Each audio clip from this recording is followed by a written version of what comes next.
Good afternoon. If everybody's ready, we will proceed. I see one person sitting. Okay. Good afternoon. I'm Attorney Ben Crump, along with Attorney Ray Hanlon and Chris O'Neill, Attorney Nabiha Shear, and Attorney Desiree Austin. We have present with us two of the daughters of Malcolm and Betty Shabazz. We have Ilyasa Shabazz and Kubila Shabazz present with us. 58 years ago today, in this very room, one of the greatest thought leaders ever known in the 21st century was assassinated. And since that time,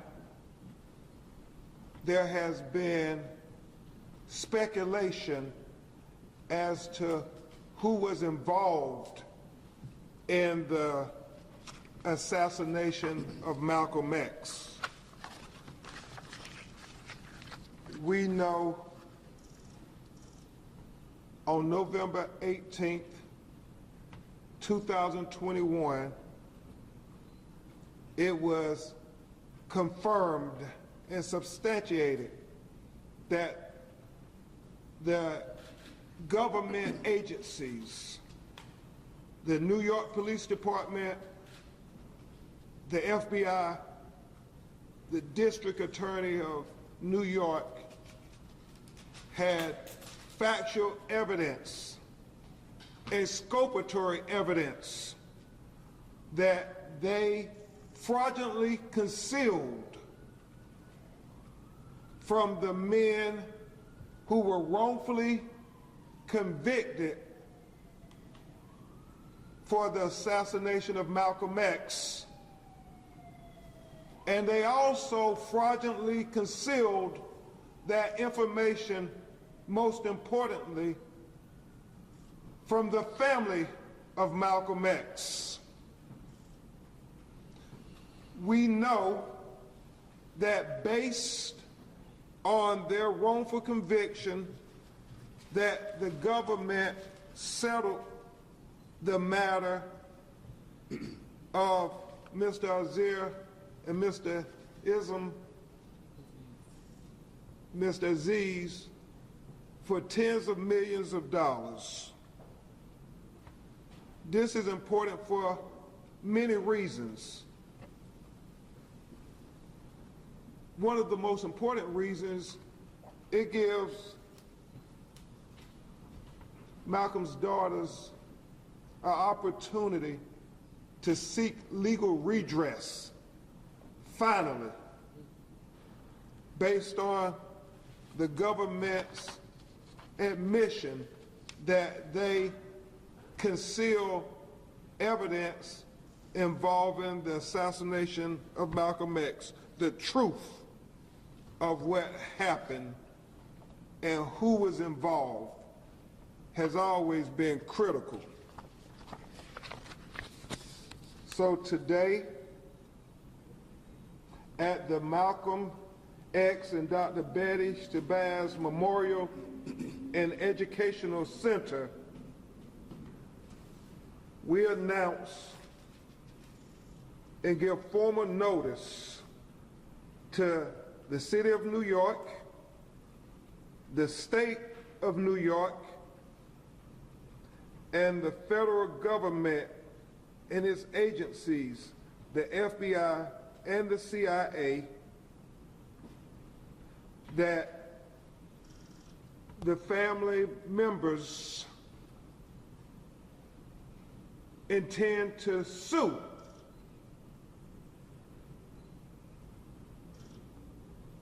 bring a wrongful death lawsuit based on these new revelations that have now finally been substantiated. And the rhetorical question is this: if the government compensated the two gentlemen that were wrongfully convicted for the assassination of Malcolm X with tens of millions of dollars, then what is to be the compensation for the daughters who suffered the most from the assassination of Malcolm X? We intend to have vigorous litigation of this matter, to have discovery, to be able to take depositions of the individuals who are still alive 58 years later, to make sure that some measure of justice can be given to Malcolm X's daughters, who in this very room were present with their mother when he was shot at 21 times, 17 bullets hitting him. If anybody deserves justice after these decades, it is these women. At this time, my most able co-counsel, who has been a champion for justice on many fronts, who I'm proud to stand with as we take on this historical endeavor for justice, will address you, and then you will hear remarks by one of Malcolm's daughters. But I give you my co-counsel, my friend, my brother, Attorney Ray Hamlin from New Jersey. Thank you. Good afternoon. When you think back all those years ago, 58 years ago, as Attorney Crump mentioned, there were two people here that fateful day. Two young girls at the time who are now women, and for decades and decades and decades have had to live with the trauma of that day. They had a choice. The choice was to do nothing or to do something. They have chosen to do something after all these years and after confirmation that those who are responsible laid in the town halls and the city halls and government buildings, that for reasons that only they know, decided that it was best to try and conspire to withhold information, this critical information that would have given the family some modicum of relief.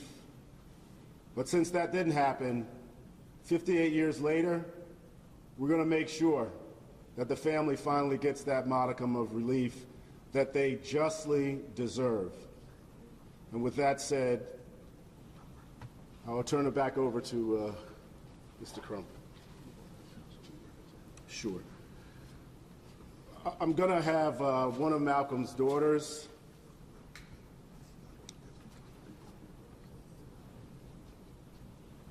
and on behalf of Kabila Shabazz, who is here, who is going to proceed with this lawsuit, Ilyasa Shabazz, who's going to proceed with this lawsuit, Gamila Shabazz,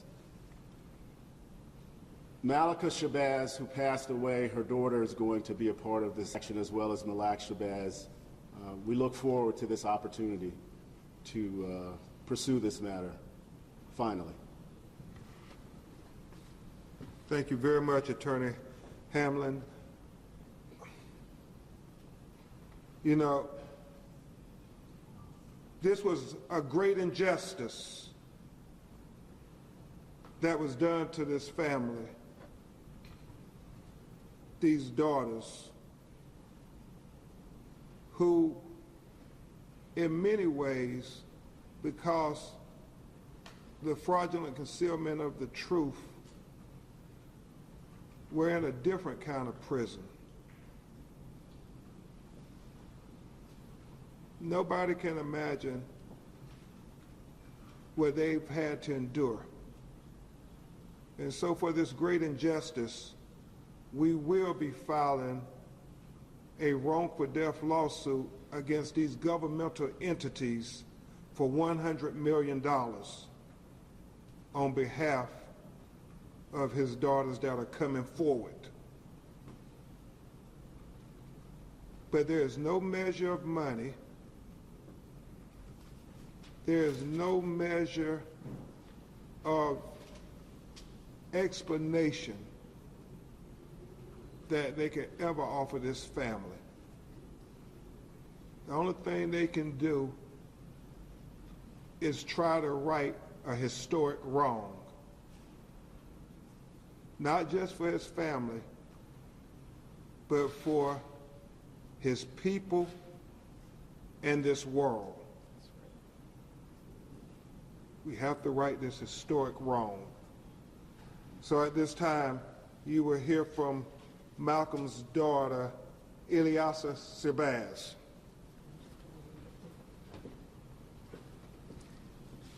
On February 21st, 1965,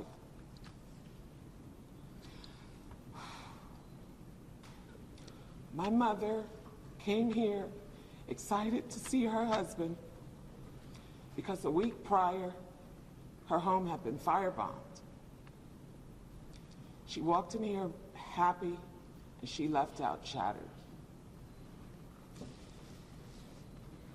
Today, we will celebrate our father's life and legacy with the community because it is something that my mother did every year, that for as long as I can remember, with my sisters and just the larger community. We will also seek justice for a man, a very young man, he was only 39 years old, who gave his life for human rights.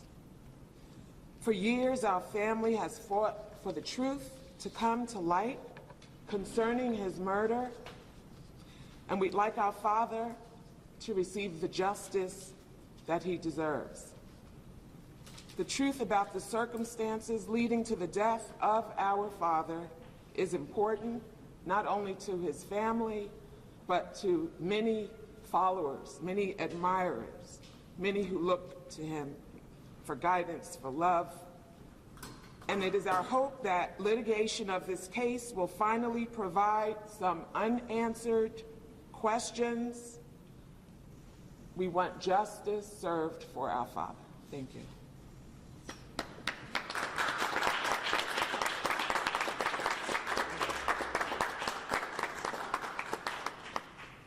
Thank you so much, Ilyasa.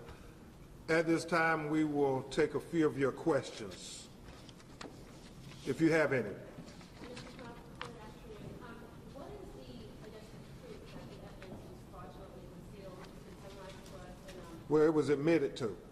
That's why they paid $36 million to the two gentlemen who were wrongfully convicted. And Where can we find the documentation?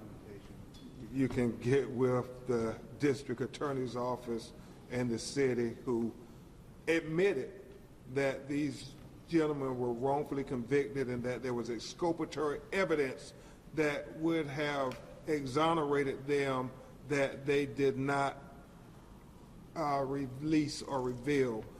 And there are many things that will be put forth in our lawsuit that speaks to this factual evidence, things that many people have speculated over the decades but were not substantiated. We believe that now it could be substantiated based on the recent exonerations of those who were wrongfully convicted. Remember,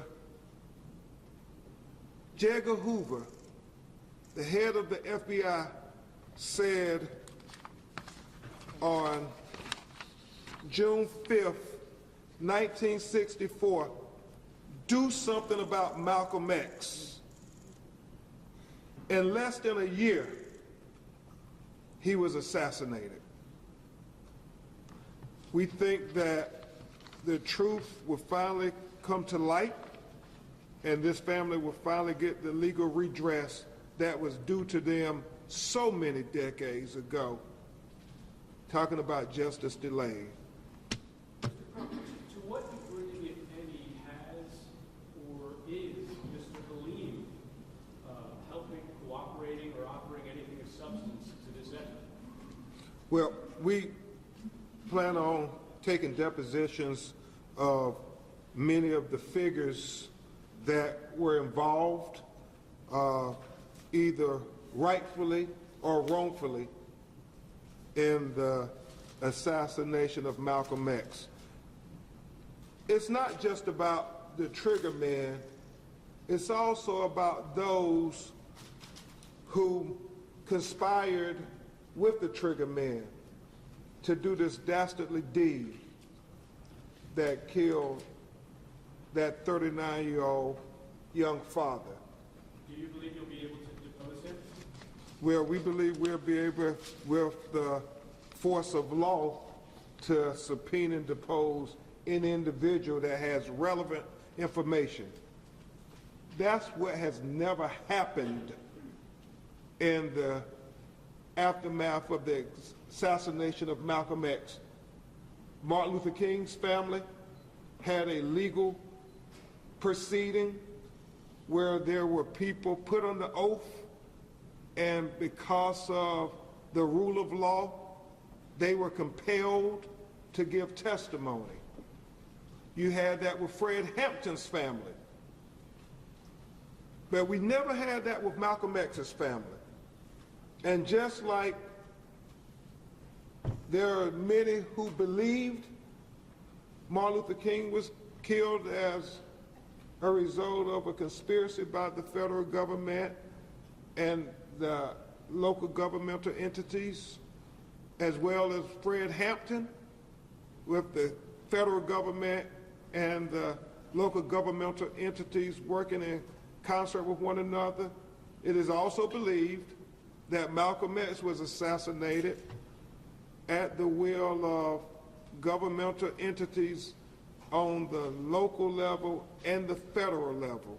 And we believe that them concealing this information is a big step in being finally able to reveal the truth of what happened in the conspiracy to kill Malcolm X. I didn't know if you wanted to add anything. Mr. Crump, the fact that this is a wrongful death lawsuit, are you suggesting or claiming that these government agencies were involved in the conspiracy to assassinate Malcolm X? That is what we're alleging, yes. In the King and Hampton cases, though, those are still officially inconclusive. Why do you feel that this case will lead to a conclusion, and is Minister Farrakhan still thought of as part of the information you're trying to get at? We're going to make sure that we follow the evidence where it leads, and we have sued the federal government and their entities because they infiltrated many of, and we have evidence that they infiltrated many civil rights organizations to be able to destroy them and destroy the leaders. I think J. Edgar Hoover referred to them that we must not have a black messiah after he made sure that Marcus Garvey was convicted of federal crimes. That was always his greatest fear, as is well documented. And you asked the question about Martin Luther King's family and Fred Hampton's family, and it been inconclusive.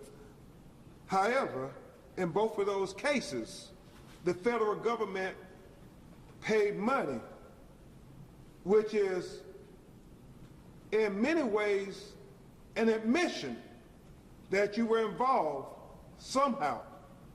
And so, however they admit it, this will be a landmark case, whether they compensate the family or we go to verdict.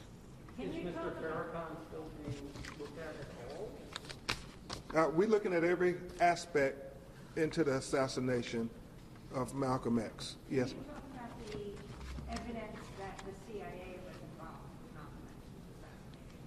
well, Amy, we are going to talk to those individuals who were wrongfully convicted, not just of the assassination, but in the days leading up to the assassination, that we believe this was an orchestrated effort. And so what we have to do is connect the dots. And, you know, as people get older, as they get ready to meet their maker, the hope is that they would look at Malcolm X's daughters and say, we wronged them, and we need to make that right before we leave this earth. Just to be clear, because you're talking about a conspiracy, you're saying the conspiracy included the FBI, the CIA, and the Manhattan DA? The conspiracy included many, many individuals and many, many government entities and agencies and many affiliates of those agencies. We'll keep you informed, and we will certainly provide you with our notice. Press at bencrump.com will get the notice to How old you. was his daughter that day? How old were you? 4. 4. How old were you, Billy Austin? And 2 years old, and unborn twins. I'm sorry, but one of the Greek, I forgot the first name. Ilyasa, you were 4? 2. No. 2. And Keelan was 4. Thank you. Thank you.